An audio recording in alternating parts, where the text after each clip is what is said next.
Bom, pessoal, então, telinha inicial com os assuntos que serão discutidos aqui no vídeo de hoje, os temas do dia. 6 temas no total, 2 deles em vermelho, porque são os temas em destaque. Os temas em destaque são os assuntos que aparecem no título e na capinha do vídeo. E aqui embaixo, um recado que é sempre importante. A minutagem permite que você selecione na linha do tempo o tema que quer assistir, de forma que vocês podem assistir ao vídeo inteiro ou apenas aqueles assuntos que forem do interesse de vocês. E sem mais delongas, a gente parte para o primeiro tema, que é o seguinte. Lá na parte superior da tela, dentro daquela caixinha preta, eu coloco o seguinte título: Rússia, Europa, Trump e uma quantidade enorme de incertezas. Uma delas diz respeito a esse cidadão que aparece aí na foto. Por quê? Um pouco antes de eu começar a gravar o vídeo, de eu entrar para gravar o vídeo aqui, como eu sempre faço, eu dei uma olhada na internet para ver se tinham algumas notícias. Só lembrando que eu gravo o vídeo 12 horas antes dele se tornar público para vocês, ou seja, ele se torna público às 8 da manhã, eu gravo ali pelas 7, 8 horas da noite. Ou seja, no final da tarde, eu fui dar uma olhada nas notícias, um pouco antes de gravar o vídeo, e eu cruzei com uma informação que não só atualiza, como torna ainda mais concreta a discussão que eu já tinha bolado para fazer aqui com vocês. Eu já tinha preparado toda a apresentação, todas as imagens, eu falaria a respeito do Zaluzhny, aí eu entrei na internet para me atualizar e o Zaluzhny era o fato por quê? Qual é a notícia que torna ainda mais importante essa discussão de hoje? É o fato de que o Zelensky demitiu o Zaluzhny do seu cargo de comandante maior militar na Ucrânia. Isso aí gera horas de incerteza muito grandes na Ucrânia. É um momento muito tenso. Por quê? Primeiro, por todos os motivos que a gente já discutiu aqui, a figura do Zaluzhny é uma figura popular na Ucrânia, não só no meio civil, como também no meio militar e no meio político. Por quê? Porque como ele tem popularidade, digamos assim, avaliação positiva perante pesquisas feitas com a população civil ucraniana, os políticos também se recusam a criticar o Zaluzhny e podem surfar a onda da popularidade do Zaluzhny, que agora não é mais o comandante maior militar ucraniano pelas notícias que eu tive agora há pouco quando eu olhei. Algo já consolidado para vocês porque vocês estão assistindo esse vídeo 12 horas depois. Mas o fato é, essas horas pós-demissão do Zaluzhny são horas importantes. Então pode ser até que tenha acontecido alguma coisa quando vocês estiverem assistindo o vídeo, porque é um fato importante. O cara é popular, o cara é respeitado no meio militar e havia um grande processo de crítica contra o Zelensky por ele fazer qualquer coisa contra o Zaluzhny. Tanto é que essa primeira notícia que eu trouxe para a discussão revela muito esse quadro aqui. E eu preparei tudo isso aqui antes de saber da demissão do cara. E eu não mudei nada, porque nem precisa, apenas realça a discussão que eu já tinha colocado aqui. Daqui a pouco eu vou colocar o Trump nessa questão do contexto europeu e a gente vai trazendo as outras notícias, mas esse aqui é um fato bastante importante que, acredito eu, esteja sendo até pouco explorado por muitas pessoas que discutem o cenário internacional, porque o Zaluzhny é uma peça muito importante do fronte da OTAN contra a Rússia, que é um ponto de tensão altíssimo na Europa e no mundo hoje.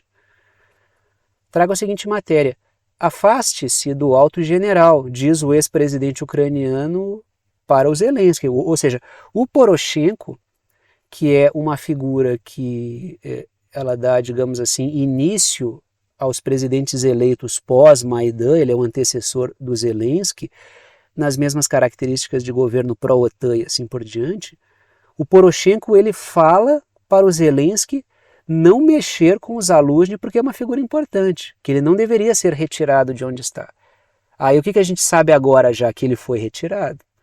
Isso vai gerar o que? Algum processo aí. Se não acontecer nada, serão horas de altíssima tensão apenas. Isso se não acontecer nada, entendeu?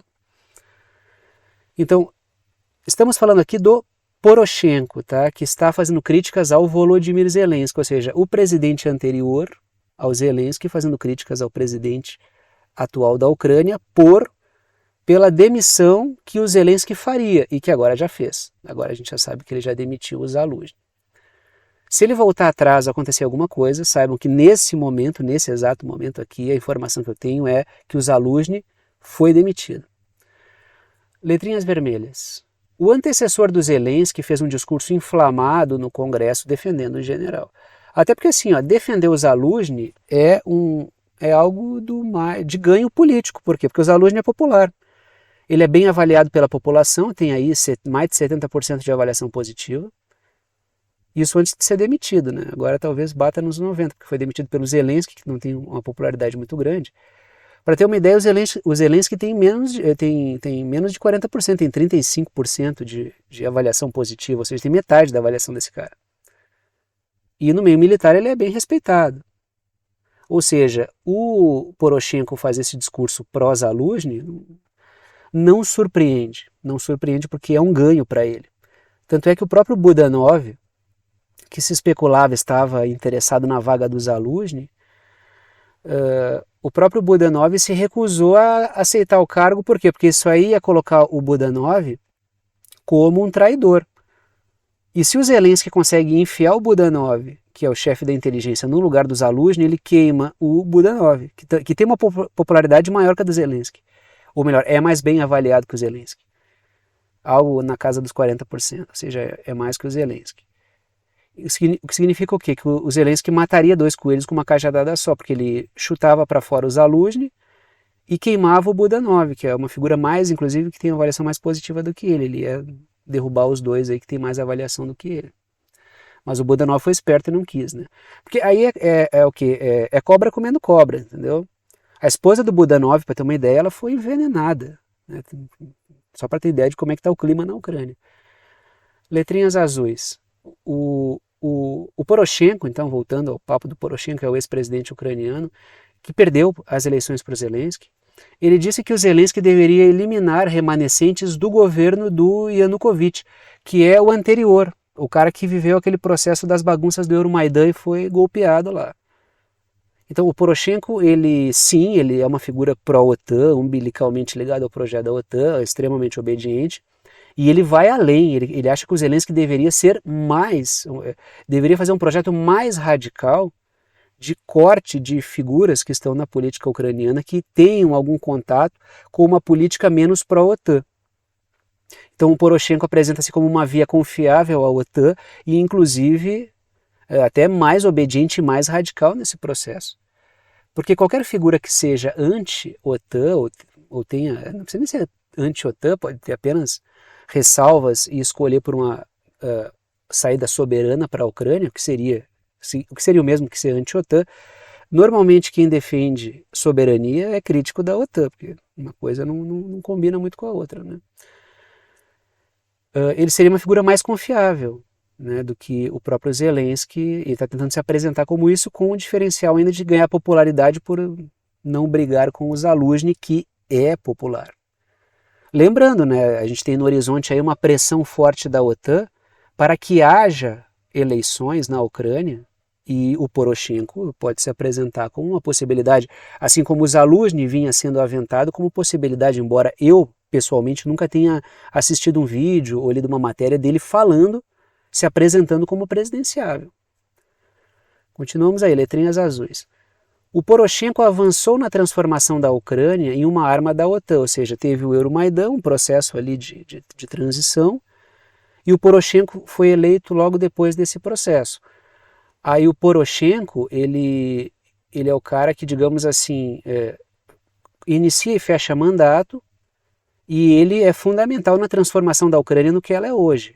Então o Poroshenko está muito distante de ser uma oposição em termos de essência ao Zelensky. Ele cumpre o mesmo papel de boneco que o Zelensky, só para deixar claro isso. Ou seja, é um cara que vai na mesma linha do Zelensky, fazendo críticas ao Zelensky e se posicionando ao lado do Zaluzhny, até por uma questão de interesse eleitoral.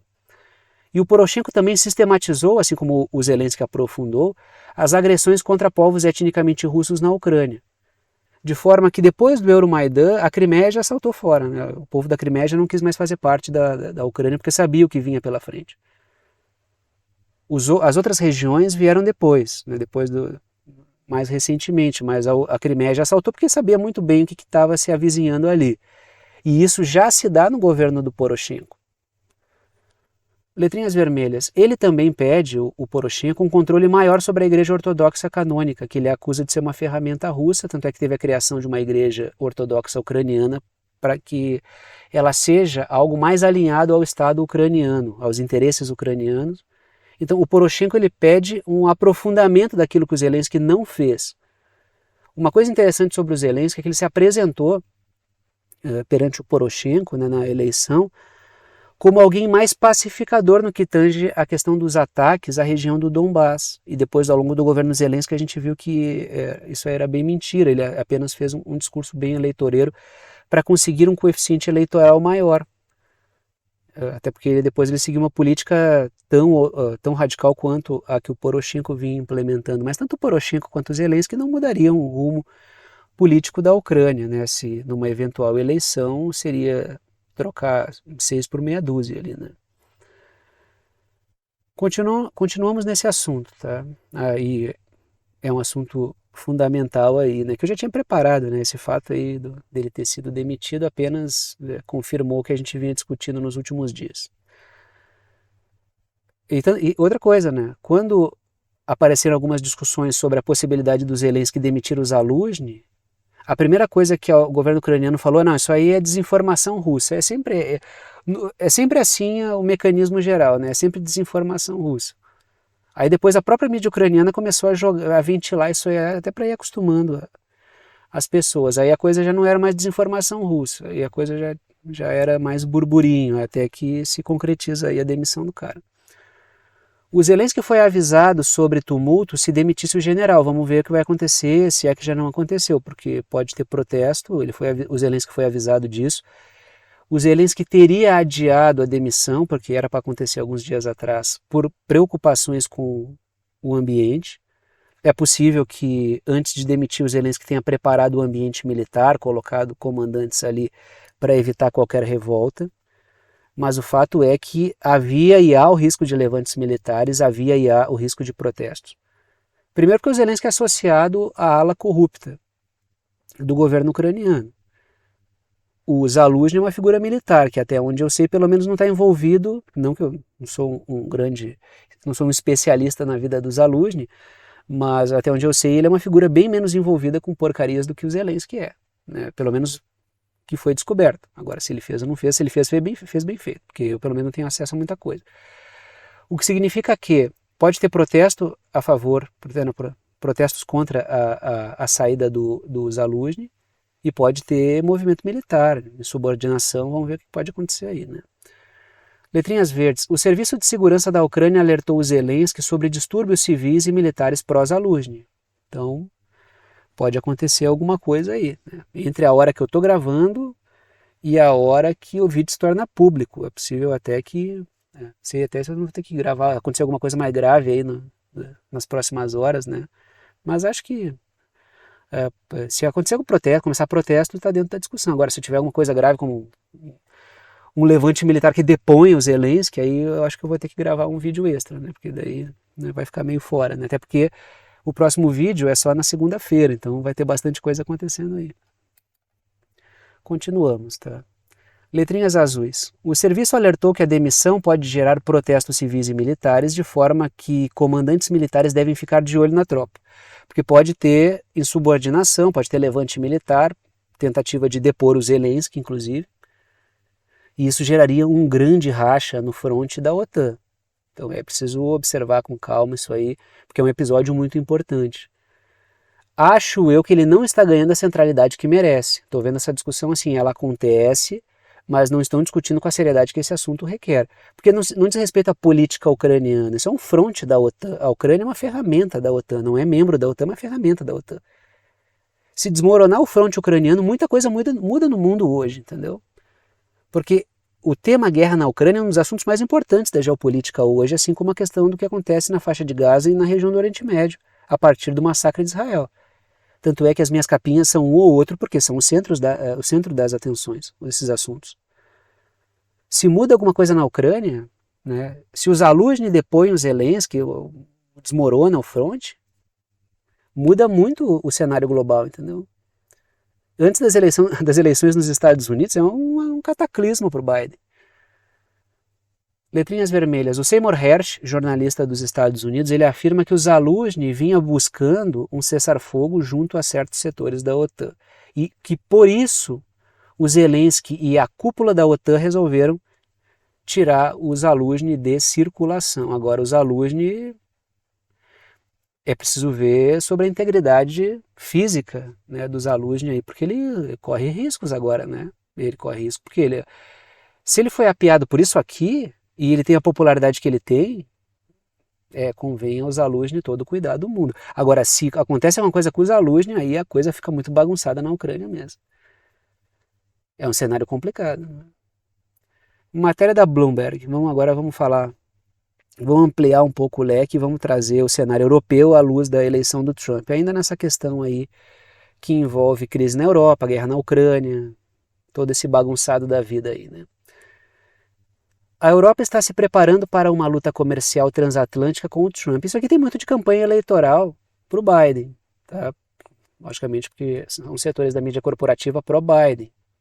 Tem outros setores pró-Trump, mas esse aqui no caso seria um setor pró-Biden. Por quê? Porque o Biden está devastando a economia europeia. Se a mídia vai levar a sério as coisas, tem que dizer, o Trump pode prejudicar a economia europeia de um certo modo e o Biden vai seguir prejudicando de outro. Ninguém vai pensar que o Biden é uma figura positiva para a economia europeia, porque não é. Então essa matéria, ela fala algo que é verdade, realmente o protecionismo do Trump pode gerar vários empecilhos à Europa continental, mas o Biden está gerando uma devastação da economia europeia. Então isso aqui é meio verdade, né? A matéria continua. Estados membros da União Europeia e Bruxelas iniciaram planos de contingência, ou seja, preparando uma situação Trump. Segundo ponto. Um segundo mandato do Trump poderia trazer novas tarifas destinadas ao bloco. Podia ter retaliação pelas regras aí impostas à Big Tech dos Estados Unidos, uma série de questões poderiam ser colocadas aí. Mas o fato é, a Europa está numa situação difícil e a situação vai continuar difícil de outras maneiras, entendeu? Não vou nem dizer mais difícil, vai continuar tão difícil quanto, porque o Biden está impondo uma devastação da economia europeia. Eu preciso colocar isso, né? Porque senão fica parecendo, a Europa está em risco. Não, a Europa já está em risco há um bom tempo. A Europa já está vivendo, já mergulhou no risco aí, né? Quando mergulhou no projeto da OTAN. Letrinhas verdes. Para além do conteúdo propagandístico pro-Biden, que existe, o Trump pode sim endurecer o protecionismo. Ele pode sim, isso é um fato. Porque ele já fez isso antes. Ele tem uma conduta, né? Uma conduta ele e a base que sobe ao poder com ele, tem uma conduta diferente. O Biden está ferrando de um modo, o Trump pode ferrar de outro, entendeu? Um derruba e o outro chuta, né? Letrinhas azuis. O Trump já impôs tarifas à indústria de metais da Europa quando presidente. E poderia pressionar mais ainda para a Europa romper com a China, o que levaria ainda mais problemas para a Europa, porque ela já sofre porque teve que cortar relações energéticas com a Rússia, o que não existe uma grande previsão de mudança, né, sobre isso. Mesmo que acabe o conflito na Ucrânia, o que eu também, né, tenho que ver até onde isso significa o conflito terminar é uma coisa, né? Agora a tensão ela vai continuar ali instalada como mote para sancionar a Rússia. Agora, sancionar a Rússia e sancionar a China, isso aí é complicado. A Alemanha está seguindo essa trilha e está num péssimo caminho, né? Letrinhas vermelhas. Cumpre observar que durante o governo Biden, a economia da Europa foi fragilizada. Só para a gente deixar claro que o Trump pode ser um problema, sim, ele pode ser um problema, mas o Biden é um problema também. E eu sempre peço todo o cuidado do mundo, claro, cada cabeça uma sentença, cada um faz o que quiser com a sua vida, mas vai ter muita campanha de lado a lado aí. Eu já vejo na rede, né, os trumpistas, no meu caso o Brasil, né, puxando a brasa para o assado do Trump em todas as matérias e os bidenistas puxando a brasa para o assado do Biden em todas as oportunidades. Ou seja, eles transplantam essa bipolaridade de fachada, esse bipartidarismo de fachada, essa polarização fajuta dos Estados Unidos para o cenário brasileiro. Aí tem carinha aqui brigando a favor do Biden, um defende o Biden, outro defende o Trump, quando né, é uma falsa polarização aí, né? Existem levadas diferentes, mas para o caso Brasil, países da América Latina alvo do imperialismo, assim como tantos outros países, né? Vai trocar a cor da embalagem, né? O calibre do tiro, mas vai continuar na alça de mira. Aí uma última matéria, né? Berlim se prepara para a possível nacionalização da Rosneft. A Alemanha, dizem fontes, ou seja, uma empresa russa, parceria com a Rússia no setor energético, a Alemanha rompe com isso e ainda vai se apropriar dessa empresa. Ou seja, isso aí é um... Porque assim, a Alemanha tinha muito interesse nessa parceria com a Rússia. Por todos os motivos que eu já coloquei aqui, não vou repetir de novo, competitividade, o custo de energia para o povo alemão. Boa parte da miséria de crescimento econômico que a Alemanha vive se deve a essas escolhas como esse tipo de relação com a Rússia. Hostilizar a Rússia não é negócio para a Alemanha, é negócio para britânicos e estadunidenses que atrasam a indústria alemã, ocupam espaços do mercado russo. Agora, para a Alemanha não é negócio. Aí olha o que a Alemanha está fazendo aqui. Está queimando pontes com a Rússia. Isso não é negócio para a Alemanha. Não é negócio para a Alemanha. Letrinhas verdes. A Rússia alertou que a medida mina a confiança nos mercados europeus. Porque já existe uma discussão sobre apropriar-se da receita dos ativos russos congelados. Isso aí seria, assim, roubo à luz do dia, e isso ia deixar todo mundo em pânico. Né? Porque, poxa, é só um pouquinho. Dá para botar o dinheiro aí ou vocês vão pegar o dinheiro de uma hora para outra? Além disso, agora tem essa questão de nacionalização de empresa russa, a questão do rompimento energético, ou seja, a Europa vai jogando contra si própria. Então, por isso que eu falei, o Trump sobe ao poder é um risco para a Europa. A Europa já está em risco há muito tempo. A Europa já mergulhou no cenário complicado no governo Biden. Continuamos na Europa, por quê? Porque a União Europeia elogia a produção de drones da Ucrânia. Está aí o Josep Borrell, que é o cara das relações exteriores da União Europeia, rasgando elogios à produção de drones da Ucrânia. Trago a seguinte matéria. Você não precisa de ajuda com drones, pelo menos com drones não precisa, segundo Borrell. Diz o diplomata-chefe da União Europeia, elogia a capacidade de produção de drones da Ucrânia. A União Europeia está destinando parte do seu orçamento à Ucrânia, uma quantidade volumosa de dinheiro, num contexto de austeridade na Europa, ou seja, num contexto muito complicado. A Ucrânia tem buscado fazer avanços, a Ucrânia barra a OTAN tem buscado fazer avanços na produção de drones, porque se complicou muito justamente por nesse quesito ao longo do conflito. Se teve uma coisa que esse conflito Rússia-OTAN, Rússia-Ucrânia revelou, é que a questão dos drones é fundamental. A Rússia deu uma trabalheira para a OTAN nesse quesito, porque começou a mandar enxames de drones baratos, e a OTAN era obrigada a se defender com equipamentos caros, ou seja, um gasta menos para atacar, o outro gasta muito para se defender, isso ia gerando um desgaste diferenciado que foi fragilizando o orçamento da OTAN. Aí a OTAN teve que se reconstruir nisso, e houve aí um certo avanço da Ucrânia. Não ultrapassou a Rússia, mas houve um avanço da Ucrânia, que está sendo ressaltado pelo Borrell.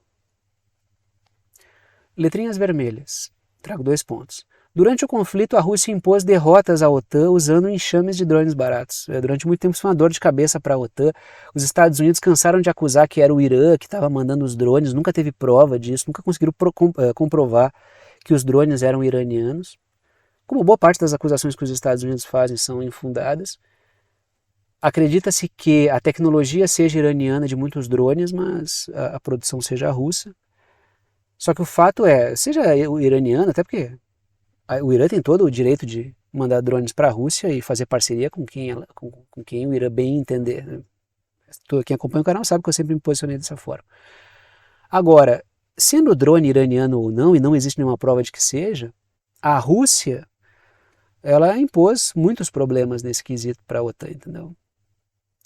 Letrinhas azuis. A OTAN acabou atuando para tentar reverter a situação dessa disparidade na questão dos drones. Por quê? Até porque essa questão é crucial para a estratégia da tal de defesa ativa da OTAN barra Ucrânia.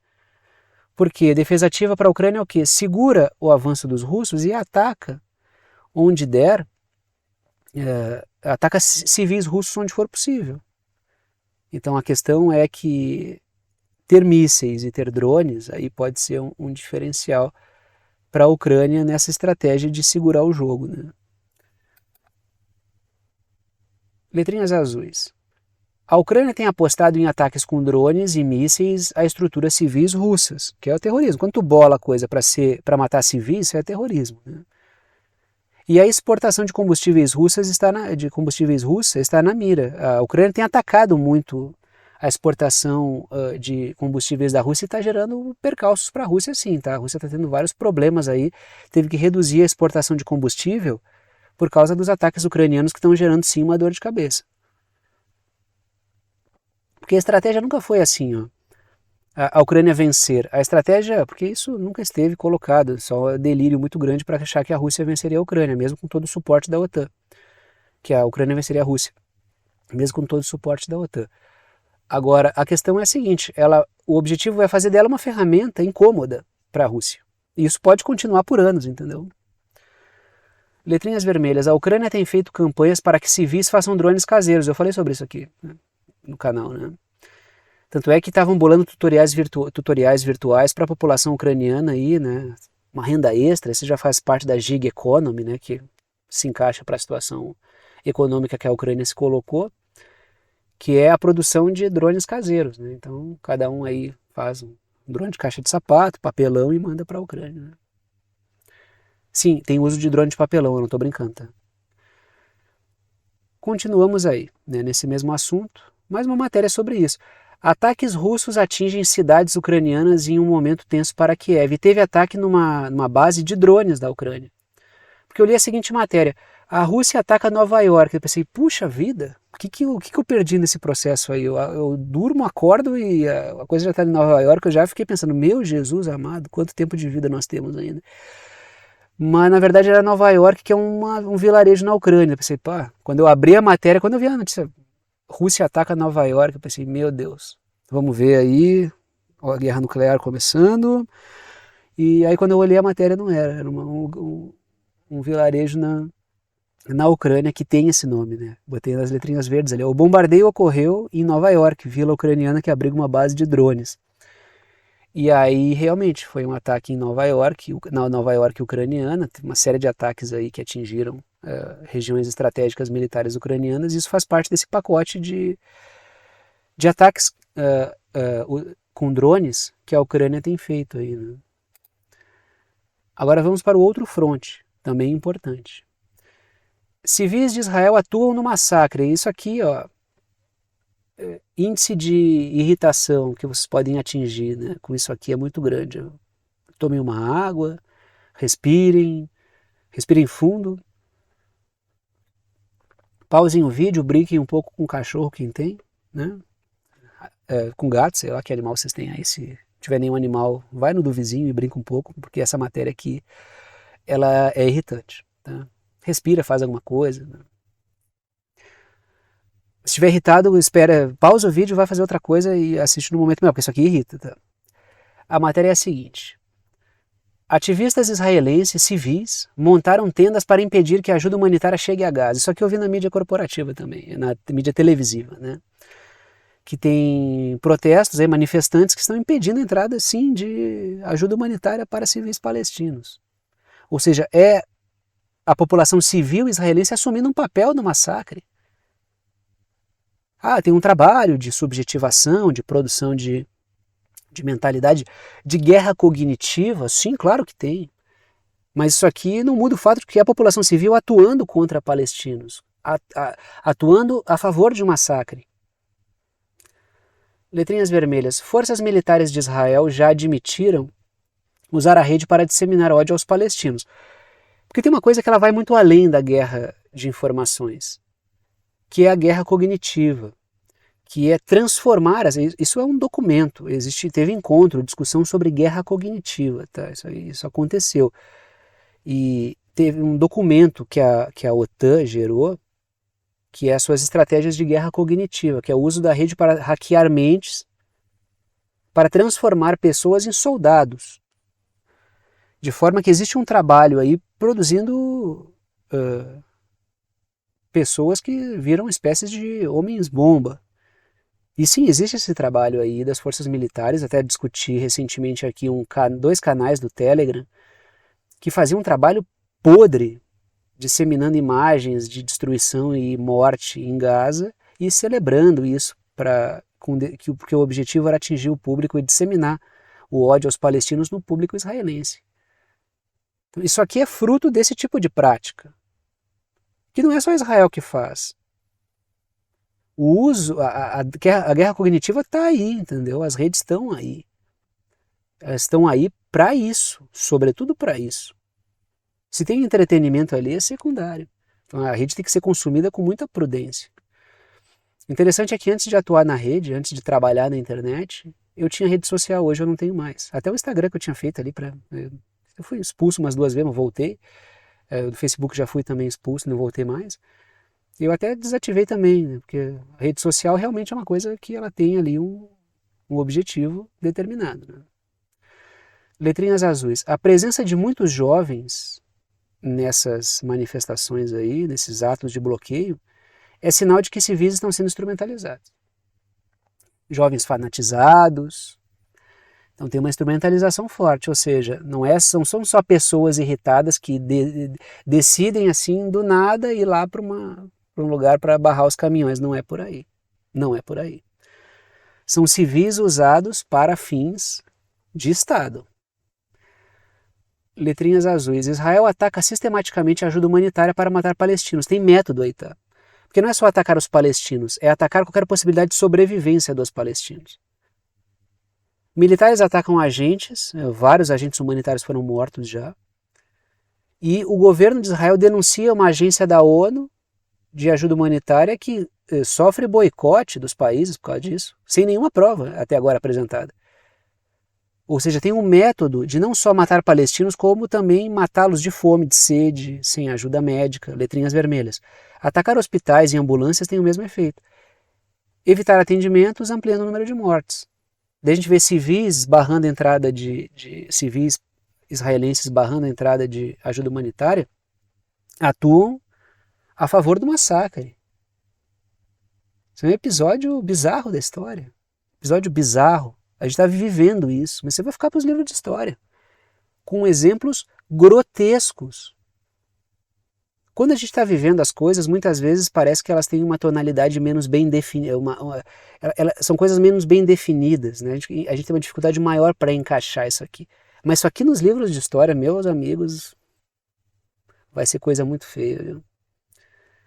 Até porque no meio dessa bagunça e a gente às vezes é bombardeado por muita informação que distorce a realidade. Mas quando a gente parar para olhar tudo o que aconteceu organizadinho, eu estou tentando fazer a coisa aqui da maneira mais organizada possível, isso aí é coisa muito feia. A participação de civis nesse processo aí é coisa grave, bem triste na verdade. Continuamos na região, mais uma matéria aí. Militares israelenses abrem investigações sobre relatos de mortes por fogo amigo em 7 de outubro.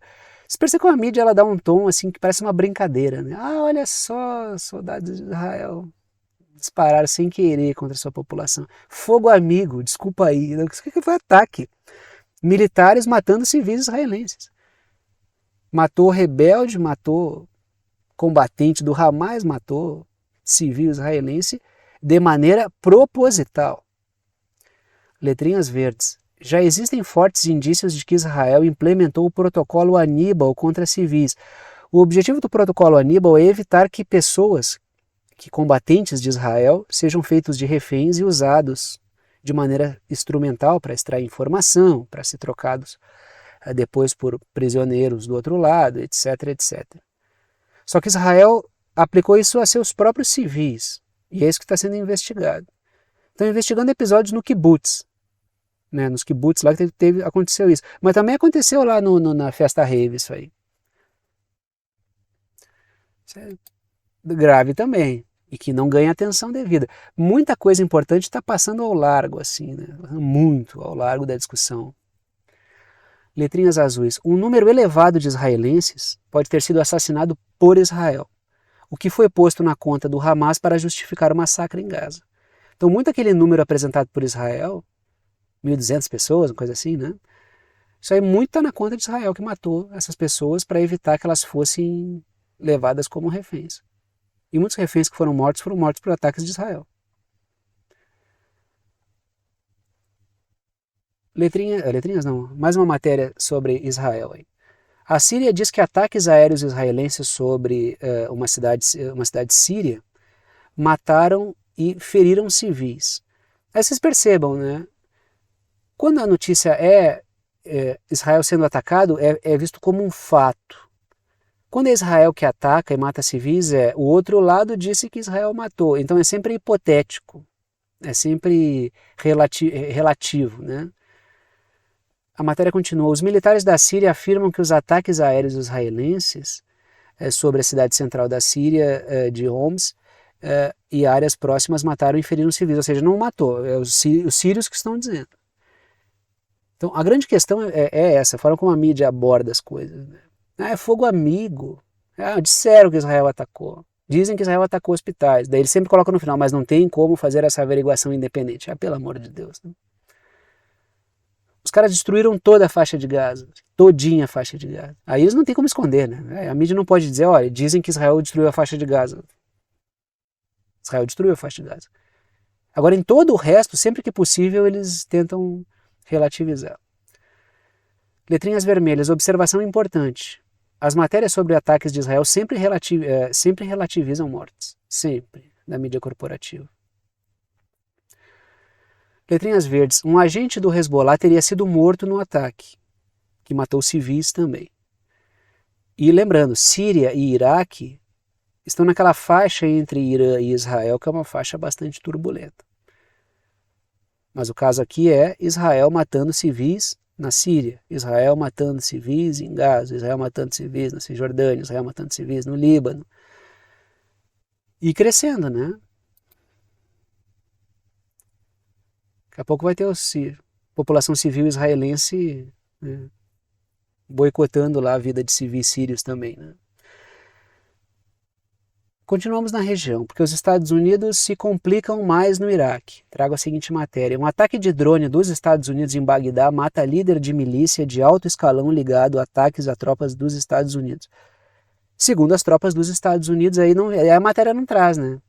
Porque, segundo os militares dos Estados Unidos, foi o Kataib Hezbollah, não é o Hezbollah libanês, o Kataib Hezbollah iraquiano, que teria promovido o ataque contra uma base na Jordânia, uma base dos Estados Unidos na Jordânia. Mas aí a matéria coloca assim, como se essa é a verdade. Viu como eles, quando é um lado alguém disse, quando é o outro isso é um fato. Aí os Estados Unidos foram lá e atacaram no Iraque. Aí a população veio para a rua, né? Porque não aguenta mais os Estados Unidos lá. Aí eu pintei no mapa o Irã e Israel, o Irã de laranja, Israel de amarelo. Aquela faixa ali, né, Síria e Iraque de verde, né, porque é uma zona conturbada. E pintei de rosa ali a Arábia Saudita, que eu vou falar daqui a pouco aí dela, né. Então já aproveitei o mapa para pintar também. Letrinhas vermelhas. Os Estados Unidos vinham acusando o Kataib Hezbollah pelo ataque à base Yankee na Jordânia. Então eu vou inverter o que a mídia corporativa costuma fazer. Se ela relativiza, dão lá, vamos colocar as coisas no eixo aqui, né. Letrinhas azuis. Conforme o esperado, a resposta dos Estados Unidos veio no Iraque e na Síria, para evitar um ataque direto ao Irã. Para toda aquela galera que estava, guerra, vai explodir a guerra, momentos de tensão, o Irã se prepara para uma guerra com os Estados Unidos. A gente comentou, pode ter guerra, mas não ia ser lá atrás. Os caras ficaram dias falando isso, não veio a guerra. A resposta estava para ser no Iraque e na Síria. Pode acontecer algo no Irã? Pode, mas aí a coisa escala muito. Então existe um processual, né? Letrinhas azuis. Após o novo ataque dos Estados Unidos, a população iraquiana saiu às ruas para protestar contra a presença dos Estados Unidos no país, o que já vinha acontecendo. Isso é mais pressão sobre o Sudani, que é o governante do Iraque. Então, o Iraque já disse, o governo iraquiano já disse que vai conversar com os Estados Unidos para que os Estados Unidos retirem as suas tropas do país. é uma situação já insustentável. O governo iraquiano está sob muita pressão. Aí estamos na região, vamos falar um pouco sobre a Arábia Saudita, né? A Arábia Saudita se irrita alegando que os Estados Unidos sugeriram que o governo saudita poderia aceitar a normalização sem um cessar-fogo. Ou seja, os Estados Unidos disseram, né, foi o John Kirby, lá, porta-voz da Casa Branca,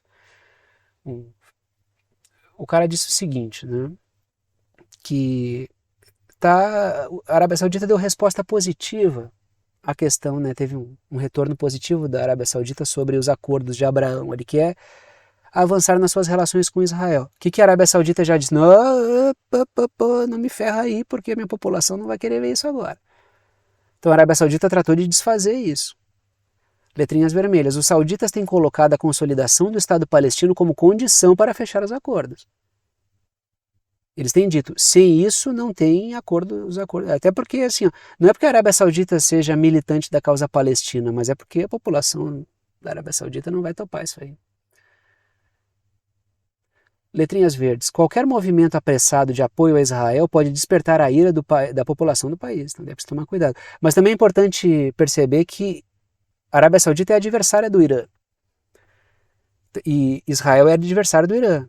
Então, sim, a Arábia Saudita está ali, né, naquela situação. Preciso colocar isso na balança também. Não é uma liga do Irã e da Arábia Saudita, porque por serem países muçulmanos contra Israel. Tem questão de xiitas, sunitas que Israel explora aí, né, no meio dessa coisa toda. Né. Vamos mais para o leste. Vamos lá para falar um pouco da China, Taiwan e os Estados Unidos explorando essa questão de Taiwan aí. E vamos falar também da Coreia do Norte e da Coreia do Sul. Começa pelo caso dos Estados Unidos, Taiwan e China. Estados Unidos enviam militares para Taiwan. A matéria continua. Traga a seguinte matéria. Impulso da defesa de Taiwan. Conselheiros militares dos Estados Unidos estacionados para treinamento. Intensificação da presença militar dos Estados Unidos em Taiwan. Sempre é importante lembrar, Taiwan é parte integrante do território chinês com autonomia administrativa e isso é reconhecido pelos Estados Unidos. Existe um acordo lá do século XX que garante isso, né? Reconhecido pelos Estados Unidos também. É sempre importante lembrar. Só que desse acordo aí, os Estados Unidos têm o direito de fornecer apoio de defesa para Taiwan, e os Estados Unidos exploram isso até o limite. Mas não podem estimular a independência de Taiwan, isso aí é romper o acordo, mas os Estados Unidos trabalham nessa ambiguidade. Taiwan é parte integrante do território chinês, ok, mas tem autonomia administrativa. Essa questão de autonomia administrativa, os Estados Unidos extrapolam até o limite como um estímulo à independência. E aí fica nesse jogo ambíguo, que me parece que essa ambiguidade está indo para o espaço agora. Porque a China já falou, tá, a gente quer reintegrar Taiwan, chega dessa coisa ambígua aí. E os Estados Unidos estão partindo o quê? Para apoiar a independência sem falar isso abertamente. Letrinhas vermelhas. Os conselheiros militares foram enviados para as ilhas, para ilhas que estão sob o controle de Taiwan, na costa da China. Letrinhas azuis. O Pentágono apenas disse que mantém o seu compromisso com Taiwan, que é a questão de defesa. E o jogo é sempre esse no limite, entendeu? Tem um acordo que os Estados Unidos podem garantir o direito de defesa de Taiwan, porque Taiwan tem autonomia administrativa, embora seja parte integrante do território chinês. Essa ambiguidade entre ser independente em termos políticos, mas ser pertencente ao território chinês, é isso que garantiu uma estabilidade regional. Mas eu acho que isso está vendo seus últimos anos de existência, porque é muito difícil que isso se mantenha, né? E sim, os Estados Unidos, pelo acordo lá, têm o direito de apoiar defensivamente, nunca com armamento de ataque Taiwan, tá? Porque isso seria estimular a independência. Letrinhas azuis. Os Estados Unidos dizem aceitar o princípio de uma só China, mas exploram até o limite o direito de armar e orientar Taiwan defensivamente, que é o que a gente está vendo novamente aí nesse caso. Coreia do Norte e Coreia do Sul. A Coreia do Norte elimina toda a cooperação econômica com a Coreia do Sul, ou seja, já teve rompimento de relação militar, agora a coisa degringola também no campo econômico. É uma situação que vai se deteriorando cada vez mais e vai aumentando a tensão. Desde quando esse Yoon Suk Yeol aí apareceu como figura política, com o discurso que fazia de oposição à Coreia do Norte, dava para ver que ele ia gerar problemas adicionais aí para a Coreia do Norte, porque ele cumpre um papel importante para os Estados Unidos. Porque os Estados Unidos se alimentam do fato de que essa tensão abre espaço para os Estados Unidos se infiltrarem nessa relação. E nesse sentido, o Yoon Suk Yeol, que é o presidente sul-coreano, ele é extremamente útil. Letrinhas vermelhas. Os presidentes Yoon Suk Yeol e o Biden têm atuado enormemente para fazer deteriorar as relações entre as Coreias. Isso desde o discurso de campanha dava para ver que esse cara ia piorar a situação. Ou seja, está desfazendo todo e qualquer acordo militar e está dissolvendo agora também a questão econômica, de possíveis integrações ali no campo industrial, de relações comerciais. Letrinhas verdes. Semanas atrás houve rompimento de acordos militares, ou seja, existe uma escalada aí, porque os Estados Unidos eles cada vez mais estimulam Coreia do Sul e Japão a afrontarem a Coreia do Norte. A Coreia do Norte responde com mais desenvolvimento de armas nucleares, mais testes de mísseis balísticos, lançamento de satélites espiões, por um motivo lógico. A Coreia do Norte tem o direito de lançar equipamentos para o espaço, como qualquer país soberano deveria ter, para espionagem ou não. Os Estados Unidos têm, a Coreia do Sul lançou também, porque a Coreia do Norte não pode. O que acontece é uma situação que vai se deteriorando. Se a Coreia do Norte recuar da sua postura, o regime cai, porque é um regime que só se segura perante forças muito hostis externas com arma na cintura. Então não depende da Coreia do Norte reduzir a tensão, depende de outras forças. Se os Estados Unidos reduzirem a tensão, Coreia do Sul e Japão, a Coreia do Norte também recua. Ou alguém imagina a Coreia do Norte dominando toda a região? A Coreia do Norte se defende assim na medida em que é a única saída que tem. E aí a gente vem para a América do Sul, né? Porque isso aí é desdobramento de algo que eu falei ontem, inclusive, né? A Venezuela faz um alerta à empresa dos Estados Unidos, a ExxonMobil. A ExxonMobil andou fazendo elogios. Lembra que eu falei para vocês que os Estados Unidos iam ampliar o apoio militar à Guiana? Então, a ExxonMobil celebrou, né? Venezuela rejeita o apoio da porta-voz da ExxonMobil sobre a presença militar dos Estados Unidos na Guiana. Isso aqui é o mau e velho imperialismo. Braço do Estado, braço armado do Estado defendendo o interesse financeiro transnacional. Isso aqui é imperialismo mau e velho. Isso aqui, às vezes ele faz uma voltinha para lá, uma voltinha para cá, se disfarça com um tom democrático, de direitos humanos, de diversidade, de meio ambiente, mas nesses casos aqui fica muito explícito o mau e velho imperialismo, que é isso, né? Interesses financeiros transnacionais guardados pelas armas e usando o braço armado do Estado para defender os seus interesses. Nada mais do que isso.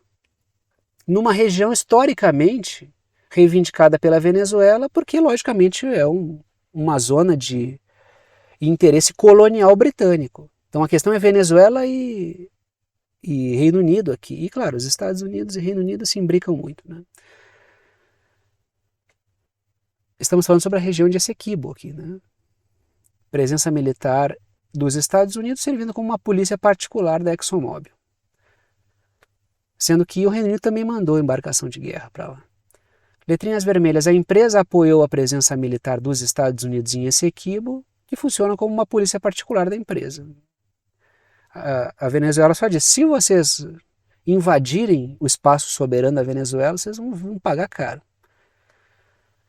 Letrinhas azuis. Os países vizinhos trabalham para costurar um bom acordo entre a Venezuela e a Guiana para evitar esse aumento da presença dos Estados Unidos aqui, militar, e do Reino Unido também. Qualquer acordo que coloque Venezuela e Guiana numa posição favorável e tirando algo para os dois lados, isso aqui é uma derrota para os Estados Unidos, no que tange a questão de Essequibo. Torçamos para que esse acordo chegue a bom termo e constranja as forças anglo-yankees aí, né? Aí chegamos ao momento final do vídeo. Sim, tá bem calor aqui, né? Essa minha cabine aqui é um calorão que vocês nem sabem, né? Então um camarada comentou, né? Pô, calor tá em tudo que é lugar, até o Thiago ali tá suando mais que o Biden, aguardando a entrevista do Putin pelo jornalista dos Estados Unidos lá. Não, é bem calor, essa minha cabine aqui é um forno danado. Mas tá, né? Tem gente que paga para fazer sauna, eu tô fazendo de graça aqui. Trago aí as formas de apoiar o canal, apoio financeiro, são para quem gosta do canal, pode e quer apoiar o canal, né? Quem vê que o canal é importante para a formação da sua compreensão sobre temas internacionais e geopolíticos. 3 formas de apoio estão aí, sempre repito que apenas os anúncios que aparecem durante o vídeo não garantem a existência do canal. Se eu fosse depender apenas da receita das propagandas que aparecem durante o vídeo, ficaria difícil manter esse trabalho com o nível de dedicação que ele exige. O que garante efetivamente a existência do canal são os apoios dados por alguns de vocês, apoios pelos quais eu sou imensamente grato, pela confiança no trabalho. Estão aí as 3 formas de apoio, as 3 formas são bem-vindas, não estão em ordem de importância. Em cada uma delas vocês apoiam com o valor que vocês quiserem, é uma ajuda solidária, ajuda quem pode, ajuda quem quer e ajuda com quanto quiser. Escolham uma aí que for mais prática para vocês. Tiago, quero ajudar de 2 formas, posso? Pô, fico mais grato ainda, mas eu coloco 3 aí, que é para vocês optarem por aquela que for mais fácil para vocês, né, que vocês quiserem. Primeira forma de apoio por boleto bancário ou cartão de crédito pela plataforma Apoia-se. Está aí o site, o link, o endereço do Apoia-se. Podem ajudar com o valor que quiserem aí. Segunda forma de apoio é pelo Pix. Está aí a chave Pix, que é uma chave de e-mail. Tem gente que usa o número do celular, o número do CPF, o número do CNPJ como chave Pix. Eu uso uma chave de e-mail. Se vocês digitarem lá na chave Pix, escreverem pixverdadeconcreta@gmail.com, vai aparecer o meu nome, que é Thiago, e vocês podem fazer a doação no valor que vocês quiserem. Terceira forma de apoio é pelo botão Seja Membro, fica embaixo do vídeo aqui. Ajuda pelo YouTube, tem várias faixas de valor, vocês escolhem ali aquela que for melhor para vocês. E repito, as 3 formas são bem-vindas. Repito também, agradeço aos que apoiam pela confiança no trabalho. Vou parando por aqui e tchau para vocês. Lembrando que segunda e terça, carnaval, vai ter vídeo normalmente durante toda a semana. Tá? Pode ser que uma redução de assuntos ali, em vez de 6, 3 ou 4, mas vai ter vídeo de segunda a sexta semana que vem também. Então tá, tchau para vocês.